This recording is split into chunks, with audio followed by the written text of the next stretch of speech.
tel que promis, ça y est, c'est fait. Jérôme Colombin, salut. Bonjour Bruno Guglielminetti. Est-ce que Paris se porte bien aujourd'hui? Mais oui, Paris va bien, je suis ravi de te retrouver pour ce débrief transatlantique hebdomadaire. Ouais, grosse semaine pour toi, hein, parce que là, on se voit demain, c'est moi qui te visite, et puis en même temps, il y a François Sorel qui vient se rajouter plus tard. Et oui, et on était ensemble, on était ensemble ce vendredi dans le grand débrief de Monde Numérique, tous les trois. Et c'est vrai que là, ça se télescope, hein, Ah, c'est difficile de on se est partout. rater, hein? Ouais. C'est difficile de nous rater. D'ailleurs, J'espère ce qui que... va faire que il y a certains sujets qu'on ne traitera pas énormément, on va les mentionner, mais parce Tout à qu'on en fait, parle dans la rencontre avec François, alors ça vaut la peine vraiment d'aller exactement. écouter cet Voilà. épisode que tu nous proposes. Mais quand même, Du coup, on parle pas de DeepSeek. non, on n'en parle pas. De toute façon, C'est pas très important. non. Est-ce que tu as vu des nouvelles là-dessus, toi, cette semaine? C'est quand même un peu un coup de tonnerre, hein, cette histoire de DeepSeek. Enfin, ben, ça ébranle les colonnes du temple. Moi, c'est l'image que j'ai, Oui, là. C'est un c'est beau. tsunami sur l'industrie de l'IA aux États-Unis. Les gens vont devoir revoir leur façon de faire et il y a des compagnies qui vont devoir expliquer des choses à leurs investisseurs. Ça, c'est certain. Ouais, exactement. Donc toi, tu vois surtout l'aspect financier, ça c'est ton côté très nord-américain, Ben oui. Toi, tu bien vois sûr. la réglementation tout de suite, là. Oui, moi je vois qu'est-ce qu'on pourrait faire comme réglementation pour, pour, pour régler ce problème. Non, mais c'est vrai que le sujet est super intéressant. Alors, tu en parles dans ton carnet. Moi, j'en parle aussi juste après notre conversation dans Monde Numérique avec Luc Julia, que j'ai le plaisir Ah ouais. d'accueillir, et ce sera désormais le cas tous les mois. Et donc, on revient sur cette actu DeepSeek. Il y a beaucoup de choses à en dire. Le choc, c'est que il semble qu'on puisse donc faire de l'IA puissante mais frugale, ce qui Mhm. est une mauvaise nouvelle pour les boîtes américaines, mais peut-être une bonne nouvelle pour d'autres entreprises, des startups et notamment européennes. Et c'est amusant parce que nous, ça arrive dans un certain contexte, puisque la semaine prochaine, à Paris, il y a un grand sommet sur l'IA. Donc, je pense qu'on en parlera ensemble Ben, c'est ce dont on va la semaine parler, hein, la semaine prochaine. prochaine. Ben ouais. Exactement. Tu Donc, seras ça y est, moi, notre reporter officiel. bah, écoute, j'essayerai. Ça y est, je me suis accrédité. Donc, je vais y aller. Enfin, j'ai pas encore eu la réponse. Hein, donc, je sais pas trop. On va voir. Et puis, non, c'est quand même pas mal. Mais sur ce DeepSeek, malgré tout, on parle de réglementation. Tu as vu qu'il est déjà interdit en partie en Europe. Oui, c'est l'Italie qui a décidé de ne pas donner accès. Mais souviens-toi que quand ChatGPT est sorti, ça a été interdit aussi au début, hein. Alors, on est C'est en train de vrai. répéter l'histoire. Les Italiens, quand même, ils sont, je ne vais pas utiliser le mot craintif, mais disons qu'ils veulent voir les choses aller avant de les offrir à tout le monde chez eux. Et puis, je voyais aussi aujourd'hui que l'Irlande va ouvrir une enquête pour voir un peu ce qui en sort de ça. Parallèlement aux enquêtes qui sont faites par Microsoft, par OpenAI, il y a beaucoup de monde qui regarde de très près qu'est-ce que c'est exactement. Ouais, c'est étonnant. Apparemment, c'est pour des questions de, comment dire, protection des données personnelles, hein, Ouais. DeepSeek en Italie. Ouais, puis de toute façon, je pense qu'on va rappeler aux gens que c'est formidable, vous pouvez l'essayer, vous pouvez vous amuser, vous pouvez le tester, Mm. mais gardez Toi, toujours tu en l'as tête, essayé? oui, mais gardez Moi toujours en aussi. tête que c'est un logiciel qui vient d'une entreprise qui est basée en Chine et que de par la loi en Chine, lorsque vous êtes une entreprise technologique, vous devez toujours laisser une porte d'accès au gouvernement et aux services de renseignement pour la sécurité nationale de l'État. Alors, allez pas confier vos plus grands secrets ou votre carnet d'adresses là-dessus. Ce serait une grande bêtise. Tu as tout à fait raison de le préciser. Voilà. Effectivement, il faut quand même être assez prudent dans l'utilisation de ce chatbot. Et ce que tu as vu aussi, il y a un truc qui est intéressant, c'est que, donc tu l'as dit, il est chinois, il est soumis à la censure chinoise, hein, évidemment. Donc il y a des Aussi, sujets aussi. Ouais. sensibles sur lesquels il ne s'exprime pas. Dès qu'on Ouais. l'interroge sur ce qui s'est passé place Tiananmen ou sur l'action du Premier ministre chinois, Même etc. si Taïwan euh, existe. voilà, exactement. C'est motus et bouche cousue. Soit il répond pas, soit il te sort le discours officiel, très politiquement correct. Ouais. Mais il y a des journalistes du Guardian, le journal britannique, qui ont fait des trucs intéressants. Ils lui ont posé des questions un peu sensibles comme ça, et ils lui ont demandé de répondre en utilisant ce qu'on appelle, alors moi je connaissais pas, j'avoue, le langage leet speak. Et c'est-à-dire, c'est ce truc de geek qui consiste, enfin je connaissais l'existence, je ne savais pas que ça s'appelait comme ça, qui consiste à remplacer certaines lettres par des chiffres. Genre tu remplaces le A par un 4, le E par un 3, etc. Et donc, le DeepSeek sait faire ça. Il sait parler comme un vrai geek en utilisant ce langage-là. Et ce qui est très intéressant, c'est que dans ce cas-là, eh bien, il est beaucoup moins accro au politiquement correct. Et il donne des réponses qui ont l'air de passer la censure. Quand Donc même. c'est étonnant. Ouais, ouais, Ouais. ouais, ouais. Donc c'est un ami qui m'a fait remarquer ce truc-là et il a vraiment bien vu, ce qui laisse entendre que, eh bien, finalement, c'est pas tellement. Et ça s'explique parce que ce sont vraiment les réponses de DeepSeek qui sont censurées, Ouais. mais pas les modèles de base, pas les modèles d'entraînement. Mm. C'est-à-dire qu'il a visiblement été entraîné avec des Des données données sans occidentales filtre. aussi, ouais. Ouais, Et c'est pour ça qu'on n'a pas la même expérience si on le télécharge et on l'installe sur un appareil localement que si on ouais. l'utilise en ligne. Parce que le processus en guillemets, de censure, là, est pas du tout le même. Et ça, je l'ai vu, puis même, mais ça, je vais arrêter d'en parler parce qu'on en parle dans ton autre rendez-vous, puis je veux pas qu'on se répète. Mais ça vaut vraiment la peine. Allez faire un tour. DeepSeek, faites Ah une ouais, il recherche faut sur l'essayer. Google, et puis que vous passiez par Perplexity ou que vous passiez directement à essayer l'agent, l'IA, ça vaut vraiment la peine d'essayer. Tout Voilà. à fait. Euh, Bon, est-ce que Bruno, non, oui, vas-y, je te laisse aller. écoute, j'allais dire, on n'a pas parlé d'Elon Musk, là, c'est bizarre. Ça fait 5 minutes qu'on discute et on n'a pas Alors, parlé j'allais dire, d'Elon. est-ce qu'on peut pas en parler, mais on peut pas, hein? Eh oui.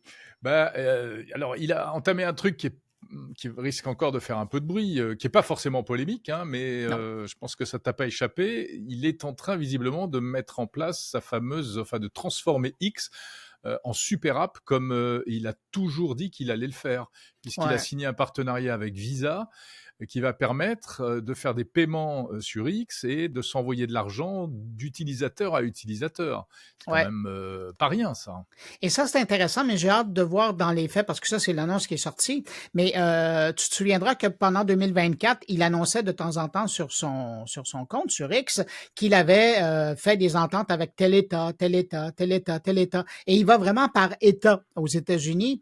Et j'ai hâte de voir si l'entente avec Visa permettra de dépasser les États et même permettra à l'international de pouvoir utiliser X comme outil financier, mais Ouais. la bataille n'est pas gagnée pour lui, hein, parce qu'il Mm. manque de confiance. Moi, je sais que quand j'ai publié l'information, tu aurais dû lire tous les commentaires, pas sur X, mais sur les autres plateformes, tu aurais dû lire les commentaires en dessous. Et il n'y a pas grand monde qui lui font confiance pour mettre leur numéro de carte de crédit. Ouais, ouais, mais enfin Ouais. bon, si c'est Visa, c'est pas lui. C'est comme, Ouais. ouais. Mais ça Bon, de passe toute quand façon, même à travers son système. Non, mais une grosse défiance vis-à-vis d'Elon Musk actuellement, hein, ce qui peut se comprendre. Voilà, Ah ouais? oui, le personnage est étrange. Non, mais après, c'est pas pour prendre sa défense, mais je trouve on est dans l'exagération totale, et notamment ici chez nous en France. Il y a plus de limite, quoi. Il y avait un ancien ministre l'autre jour qui le traitait de fou en disant, en plus c'était extrêmement insultant parce que il disait de toute façon il est Asperger au dernier degré, il est complètement fou, etc. Déjà quand tu es Et qu'est-ce Asperger, que tu ça n'es pas vient voir dans complètement l'équation? fou, Ah ça ouais. n'a rien à voir. Ah ouais. Donc tu vois, ça devient absolument n'importe quoi. Aïe, aïe, Enfin aïe. bon. Jérôme, est-ce que tu as vu passer le nouvel appel de Yoshua Benjo? Absolument, je voulais que tu m'en parles parce que c'est quand même intéressant. Yoshua Benjo, qui est canadien et qui est un grand ponte de l'IA et qui remet une couche sur le côté attention, danger avec l'intelligence artificielle, c'est ça? Ouais, parce qu'il y a 2 ans, il nous avait fait le coup.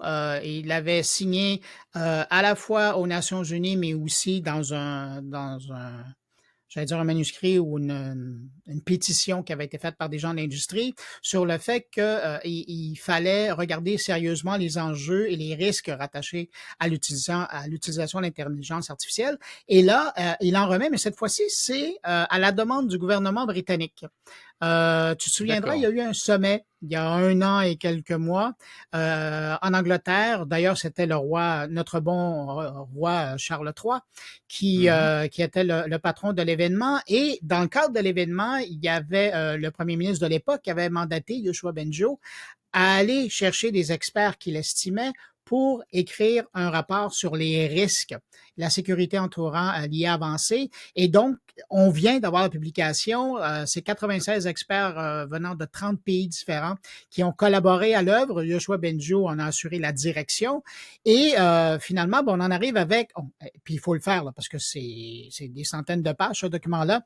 Et quand on arrive à extirper l'essentiel, on voit finalement qu'il y a 3 risques qui sont... Et on ramène ça dans 3 catégories. Il y a Maintenant, ça l'usage... devient très concret. Oui, parce que là, il y a l'usage malveillant de l'intelligence artificielle qu'on peut exploiter dans des cyberattaques, la création de contenus trompeurs. Bon, puis là, pensons aux deepfakes, mais aussi à la désinformation. De l'autre côté, il y a les dysfonctionnements de l'IA en tant que tel, qui peut présenter des biais. D'ailleurs, on en parle dans ton émission vendredi. Et puis aussi, il y a ce risque systémique, l'adoption de l'IA qui pourrait perturber le marché du travail, soulever des préoccupations en matière de vie privée si c'est mal encadré. Et donc, pour ça, il arrive avec sa bande d'experts à arriver avec différentes mesures qui sont proposées. Je ne vais pas passer à travers, là, mais si ça vous intéresse, le chemin le plus court, je vous dirais, c'est vous allez sur moncarnet.com. Il y a un article, à la fin, il y a un lien pour aller télécharger. Il y a l'article si vous voulez faire un résumé de la chose. Qui est très bien. Merci. Mais il y a un lien vers l'enquête, le rapport, pardon, et puis ça vous permettra de voir les grandes lignes. Mais je pense que c'est rafraîchissant et réaliste à ce moment-ci, surtout avec l'actualité des derniers jours, de nous ramener sur c'est beau, ça va bien, c'est formidable, mais attention, il y a toujours des risques à utiliser l'IA si c'est mal utilisé et si son utilisation n'est pas contextualisée. Tout à fait. C'est une vigie nécessaire, Yoshua Bengio, comme d'autres. Mais c'est vrai que c'est une ligne de crête qui est difficile à tenir parce qu'il ne faut pas non plus effrayer. Tu vois, on en a déjà parlé ensemble. Le discours en Europe et en France est souvent anxiogène par rapport à l'IA. C'est toujours oh là là, tout ce que ça va changer, tous les défauts, tous les risques, etc. Et alors que quand tu vas aux États-Unis, c'est l'inverse. C'est une espèce de... C'est l'Eldorado. C'est l'Eldorado, voilà. Donc, il faut essayer de trouver un juste milieu, en réalité. Et c'est ce juste milieu qui est difficile à trouver. Et je pense que c'est là où le sommet de l'IA à Paris va essayer de bien se positionner là-dessus. Ça va être une vision assez européenne. J'espère que ce ne sera pas une vision trop négative. Ce serait dommage. Mais il faut aussi... parce qu'il faut quand même de l'optimisme, mais il faut du réalisme. Enfin, c'est vrai que c'est intéressant ce que dit Yoshua Bengio, parce que du coup, il met le doigt de manière très, très concrète sur des risques qu'on a déjà en fait, auquel on est déjà confronté aujourd'hui. C'est déjà une réalité, ces problématiques-là. Mais selon toi, est-ce que tu as l'impression que va sortir du sommet une entente, une déclaration, quelque chose comme ça? Écoute, je ne sais pas. Je pense qu'il y aura volonté de marquer le coup. Parce que je sais que tu as tes entrées à l'Élysée, là. Oui, bien sûr. Je pense qu'il y aura des annonces d'Emmanuel Macron, mais les annonces, il faut qu'elles soient européennes aujourd'hui. Moi, je me raccroche plus à tu vois, à ce qu'a pu déclarer récemment la présidente de la Commission européenne, Ursula von der Leyen, qui essaye de fixer un cap, qui s'appuie sur le rapport Draghi, qui est on en a parlé dans le grand débrief tous les trois avec François Sorel. Je pense qu'il faut que ce soit notre boussole, ce rapport Draghi, sur plein de points, et notamment sur l'intelligence artificielle. Donc, je ne sais pas trop ce qui va en ressortir. Il ne faut pas oublier que c'est aussi, politiquement, la France essaye de reprendre l'avantage, parce que le premier sommet de ce genre-là avait eu lieu en Grande-Bretagne, et ils avaient marqué des points, les Anglais, avec ce truc-là. Ils étaient les premiers à faire un grand sommet. Bon, voilà, après, il y aura beaucoup de déclarations d'intention et puis des initiatives à droite à gauche. Moi, je n'arrête pas de recevoir des sollicitations pour des tas d'événements périphériques, d'entreprises, de groupements d'entreprises, etc. Chacun veut apporter sa pierre à l'édifice. Bon, c'est pas plus mal. On verra ce qu'il en ressortira. On en reparlera la semaine prochaine, mon cher Bruno. J'ai bien hâte. Sinon, malgré toutes tes activités et toutes les fois où on va se croiser, tu as quand même pour tes auditeurs une programmation et une sélection de rencontres que tu vas leur présenter dans le cadre de Mon Numérique. Qu'est-ce que c'est? Et oui, cette semaine dans Monde Numérique, très brièvement, écoute, je suis assez content. Tout d'abord, je reçois Luc Julia, je l'ai dit, Ah, mais qui là, je tu es crois en que je l'ai train de te dit, hein? répéter, là. Ben oui. Et je me répète complètement, voilà. Bon Non, je alors sais que tu je es fier de passe. l'avoir, puis tu as raison d'être fier. Et puis, c'est pas tout, je reçois également, Luc Julia. Julien Villeray et aussi Luc Julia. On va parler d'IA. On va parler aussi, de biodiversité avec, Ah oui. Julien Villeray d'EDF, avec une initiative assez intéressante. Et puis, je reçois des Français qui lancent un truc, enfin, c'est pas qu'ils le lancent parce que c'est très ancien, mais ils sont pas connus et c'est normal qu'ils soient pas connus. Ça s'appelle Frogans. Je t'invite à écouter, vraiment, je vous invite à écouter parce que ils ont l'ambition de créer une nouvelle manière de diffuser de l'information sur Internet qui ne soit pas le web, qui ne soit pas le mail, c'est encore autre chose. C'est une sorte de web bis, très graphique avec des tas de possibilités et ils s'attaquent vraiment au fondement d'Internet. Ça repose c'est un protocole de communication en fait qui exploite vraiment les caractéristiques réseau d'Internet. C'est un peu compliqué dit comme ça, il faut écouter, ça vaut vraiment le coup. Voilà, voilà. Puis aussi, Bruno, je pense que tu l'oubliais, tu as Luc Julia qui est avec toi cette semaine. tu te moques de moi là? Non, non, non, pas du Oui, tout. Non, mais non, je suis content de savoir qu'on va le retrouver de temps en temps chez vous. C'est une bonne t'as nouvelle? raison, mais je radote un peu, c'est l'âge. Ouais. Bruno, qu'est-ce qui se Non, mais c'est passe dans aussi ton Luc carnet? Julia, quand même. C'est Bruno, qu'est-ce important de qui le se passe dans mentionner. ton carnet cette semaine? Dans mon carnet, écoute, je te parle de 3 sujets qui vont peut-être intéresser tes auditeurs. Je parle avec une des auteurs d'un nouveau livre qui sort en France qui s'appelle Révolution IA.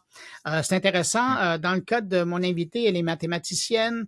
Elle passe sa vie entre la France et les États-Unis. Et justement, on parle avec elle de cette vision de l'IA qui est totalement différente entre les deux continents. Et puis aussi de l'évolution, de l'intégration de l'IA un peu partout dans nos vies. J'accueille aussi Tariq Krim avec Ah, lui. Tariq Krim. Oui, Tariq, regarde, t'as Luc Julia, moi j'ai Tariq Krim. Bah Et écoute, on se partage. Et puis avec lui, évidemment, je ne peux pas parler d'autre chose, hein, DeepSeek, question de voir comment lui perçoit cette arrivée, comment ça va ouais. chambouler l'industrie. Et puis aussi, c'est pas rien, dans 2 semaines au Canada, c'est les Canadian Game Awards. Hein? Waouh, qu'est-ce que c'est que ça? C'est les grands prix du jeu vidéo. Tu sais qu'au Canada, il y a Ah, toute ah une ben oui, industrie du jeu vidéo, bien hein? sûr. Je Ouais, pense ouais. que, de mémoire, là, c'est 5% du PIB du Canada qui vient de l'industrie du jeu vidéo. Ah ouais. C'est une grosse industrie, c'est des dizaines et des dizaines et des dizaines de milliers de gens qui travaillent Mmh. à la grandeur du... Au Québec, il y a beaucoup de monde, mais à Ouais. Toronto, à Vancouver, à Edmonton. Donc, tout ce beau monde-là se retrouve à Toronto. Et puis, j'ai en entrevue Carl-Edwin Michel, qui est le producteur exécutif de cette grande soirée de gala. Et ce qui est intéressant, puis ça, je trouve ça ça va peut-être donner des idées à des Français qui nous écoutent, c'est que plutôt que de faire juste un gala où on va donner des prix aux gens, ils utilisent le prétexte que l'industrie se retrouve à Toronto pour, pendant la journée, faire une exposition où les gens peuvent venir jouer aux jeux, venir essayer les Mmh. titres Eh canadiens. oui. Puis quand on sait que 88% de ce qu'on produit est exporté en fait de titres. Alors, il y a des petits studios, il y a des immenses studios et c'est l'occasion, donc, pour les gens Eh qui iront faire un tour à l'événement, de tester, de voir des jeux, c'est gratuit, puis le soir, de participer au gala. eh ben, écoute, c'est alléchant tout ça. J'espère bien. Formidable. Écoute, À découvrir, à écouter donc dans ton carnet. et moi, je te dis à très prochainement sur une de tes déclinaisons. Oui, on est un peu perdu là. Quand est-ce qu'on se retrouve demain, hier, oui, viens, bonjour et tout. Mais on Non, va s'y non, retrouver. mais J'espère que Jérôme, nos auditeurs s'y retrouvent. Jérôme, Mm. c'est pas compliqué. Si vous êtes sur mon numérique, vous regardez, là, la prochaine chose à écouter, c'est tout ce qui vient tout de suite après sur le fil d'écoute Voilà, de votre exactement. application d'écoute de podcast. De C'est tout. podcast. Ah ouais. C'est vrai, Ou si c'est vous bien allez dit. sur le site, là, c'est ce qui suit tout de suite après. Ouais. C'est ça qui est Ou bien dans le avant, ça podcast. dépend. C'est ça qui est Oui. bien dans le podcast. Ouais. Mon cher Bruno, je te dis bye bye. J'invite tous nos auditeurs respectifs à nous retrouver dans le grand débrief avec François Sorel. Mhm. Alors ça, c'est sur Monde Numérique, épisode Ouais. du mois de janvier. Et puis, on se retrouve la semaine prochaine. Oui, puis je te souhaite une bonne mission. Moi, j'attends, tu étais mon rapporteur officiel. Hein? Allez, je vais m'y atteler tout de Bon, suite. bon, bon sommet. Allez, salut, ciao. Salut, salut. Ciao, bye.